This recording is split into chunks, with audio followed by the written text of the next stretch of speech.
캄보디아에서 송환된 피의자 64명 중 일부에 대해 구속영장이 신청됐습니다. 앞으로 수사 어떻게 진행될지 이웅혁 건국대 경찰학과 교수와 짚어보겠습니다. 어서 오십시오. 네, 안녕하십니까. 네.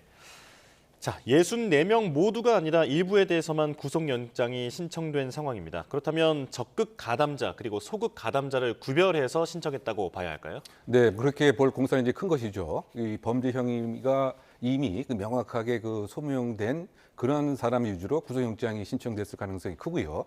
만약에 경미한 이를테면 모집책에 불구하거나 점조직 형태에서 누가 누군지 모르는 상태에서 단순한 시키는 일만 했을 뿐이다라고 한다면 사실상 불구속 수사의 대상이 될 가능성도 이제 큰 것이고 지금 알려진 바에 의하면 일단 주식 리딩방 사기의 주도적인 역할을 했던 아마 서대문 경찰서에서 입건된 그런 사람은 이 구속영장이 청구가 된 것으로 명확하게 보도가 되고 있는데 예. 나머지 부분은 아무래도 이를테면 이 범죄 단체에 유입되게 된 경위 그리고 그 상태에서 어떠한 역할을 했느냐 또 중요한 것은 이 가담 정도가 중했느냐 아니면 경미했느냐 등에 관한 이 식별 수사에 근거해서 아마 영장 신청의 기준이 마련된 것이 아닌가 생각이 되고요. 예. 어쨌든 간에 지금 현재 경기 북부청 그리고 충남청에서 이른바 거점 이 경찰청 중심으로 이 64명에 대한 조사가 이루어진 것이 아닌가 생각됩니다. 예. 자, 48시간 안에 구속영장을 신청을 해야 하기 때문에 이 국적기에서 체포됐던 시간을 고려하면 오늘 새벽에 지금 이 체포 시한이 만료가 된 상황이거든요. 그렇다면 이제 구속영장이 신청되지 않은 사람들은 아마도 석방이 됐을 것으로 추정이 되는데, 자, 그런데 왜 신병 처리 완료 후에 몇 명을 신청을 했는지 이런 세부 사항을 밝히겠다라고 얘기했을까요? 그래서 일단은 이 사항 자체가 상당히 이제 복잡할 수가 있는 부분이 있고요. 왜냐하면 지금 이 송환자 64명의 지위 자체가 이중적 지위, 지금 우리가 이야기를 나눈 것처럼 피해자인 경우도 있지만은 대부분 또 가해자인 경우가 있고 그런데 혹시 또 피해자 중에서 사실상 또 허위 피해자 역할을 하는 주장하는 예. 그런 부분도 있고 또 한편으로 봐서는 지금 가장 중요한 것은 이 64명에 대한 이른바 구술 증거가 하나의 정보가 될 수 있는 것이기 때문에 가장 지금 현재 우리 정부가 목전에 두고 있는 것은 이 1,000명, 2,000명 이상이 될 수 있는 캄보디아 현지에서 어떻게 빨리 신속하게 우리 국민을 구출해 내야 되느냐 그 부분에 관한 것도 중요하기 때문에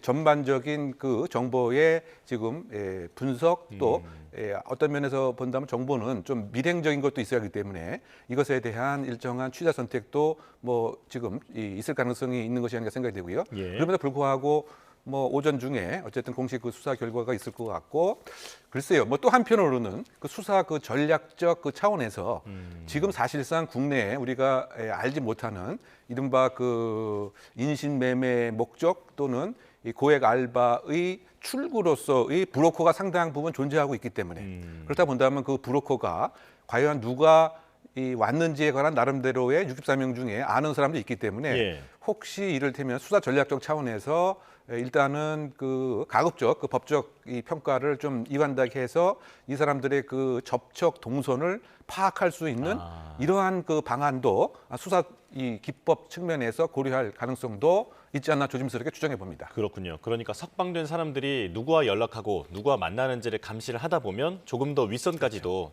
수사선이 확장될 수 있다라고 말씀을 해주셨습니다. 자, 그렇다면 일단 구속영장이 신청된 사람들은 구속영장에 이제 청구가 되고 그 이후에 인용될 가능성에 대해서는 어떻게 보십니까? 일단은 이제 가장 중요한 것이 이제 범죄의 소명 부분. 이라고 생각됩니다. 네. 이렇다면 도주의 가능성, 증거 인멸의 가능성 상당히 농후하다고 볼 수밖에 없다고 생각되고요. 왜냐하면 해외에 이를테면 떠나서 일정한 조직 내에서 역할을 한 것으로 본다고 한다면 사실상은 이 범죄 단체 조직의 일정한 비호 아래서 역할을 수행한다고 하는 그 자체가 증거 인멸의 가능성을 높게 보여주는 것이고 또 범죄의 심각성이라고 하는 측면에서는 지금 우리의 입장에서는 이를테면 일단 우리 국내 형법에 입각한 사기죄에 접근하고 있지만 사실 이거를 큰 틀에서 보게 된다면 그 초국가 범죄입니다. 예. 왜냐하면 한 나라가 피해자가 된 것이 아니고 또 그 자금 수고와 자금 세탁도 여러 나라를 그 경유한 이른바 그 트랜스 내셔널 오거나이즈 크라임이라고 뭐 유엔 등에서 이렇게 명명을 하는데요. 예. 그러다 보니까 사안의 그 심각성이라고 하는 그 요건도 분명히 그 충족이 되는 것이고요. 그렇다고 본다면 어느 정도의 그 소명만 된다고 한다면 그 대부분 구속영장이 인용되지 않을까 그 생각이 되고요. 예. 더군다나 지금 64명에 한해서는 이미 이 국내 수사기관에 입건이 사전에 많이 그 되어 있었던 상황이기 때문에 그와 같은 소명에 있어서 입증도 별 문제가 없다라고 생각이 되고 또 지금 이 캄보디아 당국으로부터 뭐 인계받은 이런 63명 등이 소지하고 있었던 또는 관련된 SNS 기록, 그다음 휴대폰에 대한 나름대로의 그 정확한 증거도 지금 뭐 파악이 된 것으로 본다면 대부분 구속영장은 인용이 될 가능성이 크지 않는가 생각합니다. 예. 자, 교수님께서 조금 전에 언급해 주신 대로 지금 일단 송환된 사람 중에는 이중 지위에 있는 사람들이 많이 있습니다. 그러니까 보이스피싱이나 로맨스 스캠 같은 범죄를 저지르면서도 또 캄보디아의 범죄 조직에 납치되고 감금됐던 이제 그런 피해자의 성격이 섞여 있는 그런 상황인데 그렇다면 이제 범죄를 자발적으로 한 사람이라 하더라도 내가 캄보디아 범죄 조직의 강요에 의해서 이런 사기를 칠 수밖에 없었다라고 주장할 가능성이 매우 높은 상황이잖아요. 이런 경우에 경찰은 어떻게 판단해야 할까요? 그러니까 아무래도 그 방어권 차원에서도 그 피의자의 그 상당 부분은 나도 역시 피해자다. 나는 어쩔 수 없이 이와 같은 일을 할 수밖에 없었다. 즉 원칙적으로 얘기하면 강요된 행위였다. 예. 저항할 수 없는 폭력이었다. 그것 때문에 뭐 이를테면 우리가 가장 전형적인 사례는 책임이 조각되는 전형적인 교과서적인 사례는 총을 내 머리에 대고서 지금 협박을 해라, 범죄 행위를 해라. 뭐 이런 경우에는 자신의 그 생명에 위협이 있다 보니까 어쩔 수 없이 할 수밖에 없는 거죠. 그러면 이제 형사 책임을 물을 수가 없게 되는 예. 이와 같은 이제 형법의 그 규정이 있는데요. 그와 유사한 주장을 할 공산이 크지만 그런데 국내에서도 이제 비슷한 그 사건과 그 판례에 비추어 보게 되면 이를테면 행위 양태를 이렇게 보게 되면 예를 들면 그 탈출하려고 하는 이제 의도가 분명히 많이 있었는지 또는 이른바 범죄 공장에서 일과 후에 동료들과 뭐 편안하게 뭐 소주 마시고 뭐 레저 활동도 하고 뭐 일반 이 휴가 주말에도 나가기도 하고 그렇다고 본다면 이것은 강요된 행위가 아니고 사실상 불법 단체고 위법성이 있다라고 하는 사실을 사실상 미필적으로 인식을 한 상태에서 했기 때문에 이른바 강요된 행위에 대한 이 방어적 측면을 법원에서 받아들이지 않았단 말이죠. 그래서 뭐 그런 측면에서 보게 된다면 일정 부분에 있어서는 양형에 참작될 여지가 있기는 합니다만 큰 틀에서의 판례 경향으로 보게 되면 아주 명시적인 그런 이제 증거가 있지 않는 한 이와 같은 방어는 통하지 않지 않을까 예상해 봅니다. 예. 그런데 말씀해주신 그런 강압적인 환경이었는지를 입증하려면 그 캄보디아 경찰이 넘겨준 휴대전화 같은 여러 증거물들에 대한 분석이 필요할 텐데 이밖에 우리 경찰은 지금 현장 수사를 하지 못하기 때문에 이 부분에 시시비비를 제대로 가리는데 좀 한계가 있지 않을까 이런 우려가 있거든요. 예, 그러니까 결국은 이제 그 식별 수사, 적극적 가담인지 사실은 그 강요에 의한 납치에 의해서 어쩔 수 없는 행위를 한 것인지에 관해서는 앞으로 다층적 수사가 더 요구되는 것은 이제 분명할 것 같습니다. 예. 이를테면 처음에 접근하게 된 소위 말해서 캄보디아에 가게 된 경위부터 지금 뭐 여러 형태의 그 고액 알바라고 하는 구인 광고가 오는데 여기에 관한 일정한 SNS 기록도 분명히 있을 테고요. 예. 여기에 정말 이제 속는 형태였는지 아니면 사실은 알면서도 소위 목전에 겪고 있는 여러 가지 금전적인 부채의 문제라든가 경제적 갈등을 일단 한탕주의 비슷하게 해결하려고 하는 그런 의사가 이제 비치는지에 관한 뭐 그런 것도 아마 조사가 필요할 것 같고요. 또 개인이 갖고 있었던 이제 그 개별 그 통장에 이를테면 입출금 그 내역을 봐서 이를테면 아주 그야말로 강제 노역을 당할 정도의 아주 적은 임금이 아니고 사실은 상당 부분의 임금이라고 한다면 이것을 예. 예상하고 그것을 그대로 뭐 수용하는 이런 자료가 됐을 테고 또 그 중간중간에 그 가족과의 SNS상의 그 소통상에 내가 지금 상당히 그 어려움이 겪고 있고 위협을 당하고 있고 뭐 이런 표현도 없이 잘 지내고 있고 뭐 곧 갈 테고 걱정 말라. 그리고 지금 풍요로운 생활을 하고 만약에 그런 메시지로 한다면 이것은 이와 같은 그 불법성과 불법 단체 어떻게 본다면 그 초국가 범죄의 일원으로 활동하고 있었다고 하는 것을 사실상 알고 있는 뭐 이런 형태이기 때문에 이와 같은 그 증거들을 통해서 소위 그 식별 수사와 그 기준에 중요한 요건이 되지 않을까 생각합니다. 예. 이제 SNS라든지 구조 요청을 한 적이 있는지 등 여러 가지를 이제 다층적으로 봐야 한다라고 말씀을 해주셨고요. 자, 그런데 이번에 송환된 64명의 피의자 대부분은 하부 조직원이나 중간책인 것으로 파악이 됩니다. 자, 그런데 많이 관심을 모았었던 그 인터폴의 적색 수사가 됐던 인물은 이번에 빠졌다라고 하는데 이게 왜 빠졌는 건지에 대해서 좀 논란이 많은 것 같아요. 네, 그것이 어떻게 본다면 이제 그 캄보디아의 그 사법 당국의 이를테면 태도 또 크게 보게 되면 캄보디아 그 정부의 이번 상황과 관련된 입장을 직간접적으로 보여주는 대목이 아닌가 생각이 되는데요. 결국 요약하게 된다면 이 64명들은 사실상 점조직 형태에서 예를 들어서 몸통이라기보다는 사실상 그 수발적 역할을 하는 그런 구성원에 불과했을 가능성이 크다. 네. 쉽게 얘기하면 이 전체를 기획하고 총책적 입장에 있거나 또는 주요한 행동을 하면서 고액의 불법 범죄 자금을 수익을 얻은 사람은 따로 있다. 왜냐하면 사실상 그 부패의 공생 구조가 아주 그 공고하기 때문에 이런 사람들은 아예 사전에 체포에 관한 정보를 입수해서 미리 도피했을 가능성도 있고요. 네. 설령 함께 무더기로 체포되는 그런 상황이 있다라고 하더라도 여러 가지 그 루트를 통해서 사실은 중간에 석방되는 뭐 그런 경우가 있을 가능성이 크기 때문에 그러다 본다면 사실상 지금 잡혀온 그 사람들은 몸통이 아닌 것에 불구하고 그래서 앞으로의 그 수사가 그 중요하다. 그래서 국제 공조가 그 필요한 것이죠. 대표적으로 지금 이 프린스 홀딩스라고 하는 그 기업의 총수가 사실은 처음에 봤더니 아주 그 금융 회사 또 멋있는 그 초국가 이 기업으로 알았는데 사실은 이 캄보디아에서 10개 정도의 범죄 공장을 실질적으로 운영을 하고 지금 우리가 가장 비난을 가할 대목은 사기 범죄 이외에 이른바 Crime Against Humanity, 그 반인도적 범죄라고 이건 국제규범에 분명히 명시가 되어 있는 것들인데요.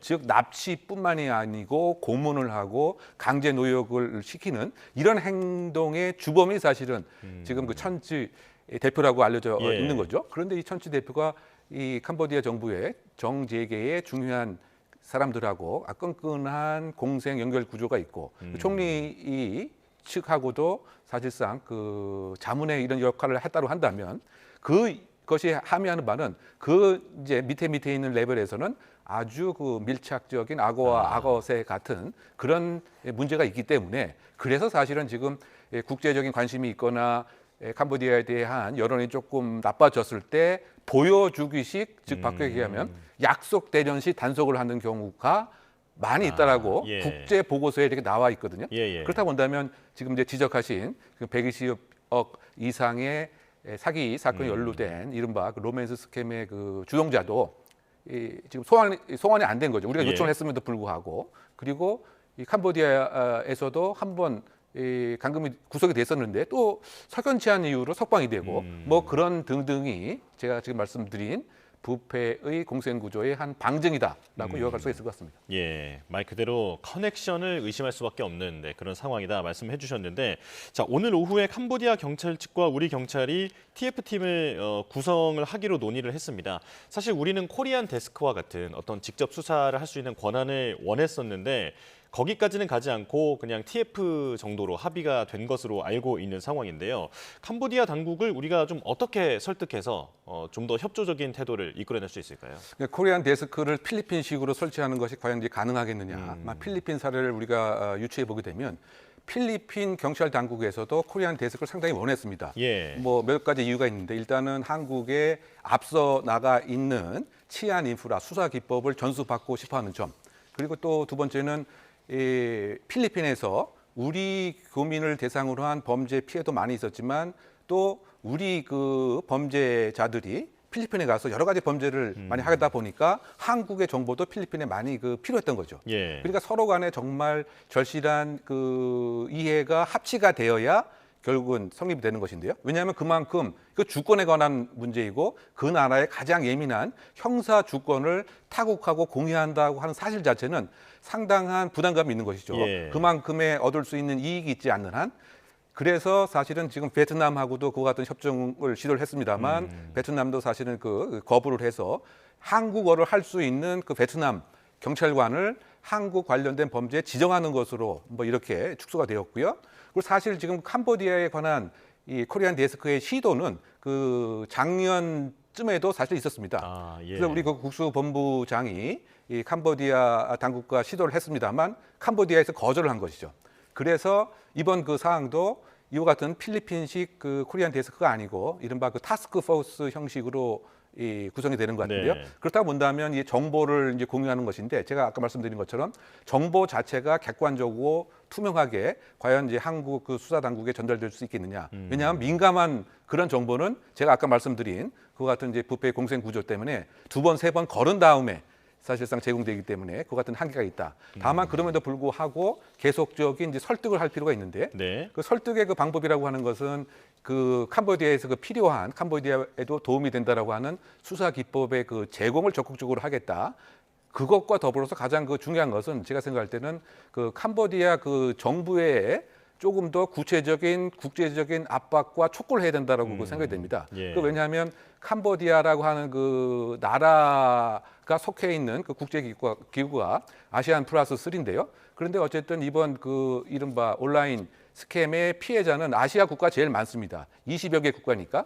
그렇다고 본다면 이 아시안 플러스 3를 통해서 이 캄보디아 정부에 대한 그 현장, 지금 범죄 공장을 바로 폐쇄하고 범죄 단체를 해체하라라고 하는 촉구뿐만이 아니고 제가 개인적으로 생각할 때는 이제 그 다음 달 이번 달 말 그 경주에서 개최되는 에이펙 그 정상 회의에서도 우리 그 정부가 이른바 그 아시아의 안전 담보를 주도하는 그와 같은 입장에서 왜냐하면 이 에이펙이라고 하는 것도 경제적인 교류를 활성화하고 안전을 담보하는 것인데 네. 그것을 정확히 반하는 내용이기 때문에 이런 것이 그 가능했을 때 코리안 데스크가 가능하고 또 TF라고 하더라도 실질적인 국제 공제 수사가 가능해서 전국적으로 우리 그 국민들을 빨리 구출할 수 있는 시작이 될 것이라고 생각합니다. 예, 독자적 그리고 또 다국적인 협력을 통해서 설득과 압박이 좀 이루어져야 할 것 같다라고 말씀을 해주셨는데, 자 오늘 또 대학생 박묵 씨의 그 부검이 오전 중에 진행된다고 합니다.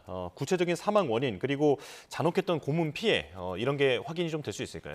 실체 진실을 밝히는 그 시작은 사인 왜 사망을 했느냐를 예. 정확하게 과학적으로 객관적으로 밝히는 것이 중요하죠. 그런데 지금 그 박모 씨가 이제 3개월 전에 그 사망을 했는데 부검이 이루어졌던 것은 아닙니다. 예. 그러니까 눈으로만 보는 검안만 이루어졌던 거죠. 그런데 그 검안 보고서에 그 의하면 이 심장마비 그리고 가로치고 아주 고문식의 강력한 외력이 있는 것으로 추정된다고 하는 그런 이제 추정이었는데 그런데 그 중요한 것은 지금 마약을 또 강제 투약한 혐의도 여기 보이고요. 예. 그리고 그 일부의 뭐 시각이긴 합니다만 이 뭐 장기가 이렇게 손상된 것은 아니냐, 즉 장기가 적출된 것은 아니냐. 그런데 이것이 사실은 이 최근에 그 유럽에서 모델이 되고 싶어서 타이를 거쳐서 캄보디아로 왔던 사람의 사망 원인을 봤더니 장기 적출의 것이 이렇게 함께 있었기 때문에 예. 그렇다고 본다면 이제 부검을 그 통해서 정확한 사망 원인을 판단하는 것 중요한데 다만 지금 3개월이 지났고 그다음에 아까 제가 말씀드렸지만 그 과학 수사 인프라가 상당히 좀 취약하기 때문에 지금 이 시신이 이 캄보디아에 한 4원 안에 그 있어서 과연 잘 보존이 된 것인지 어쨌든 그 우리 그 국과수의 그 부검의가 공동 부검을 한다고 하니까 정확한 그 사망 원인을 밝히는 것이 이번 이 사안의 가장 실체 진실의 시작이 되지 않을까 생각됩니다. 예.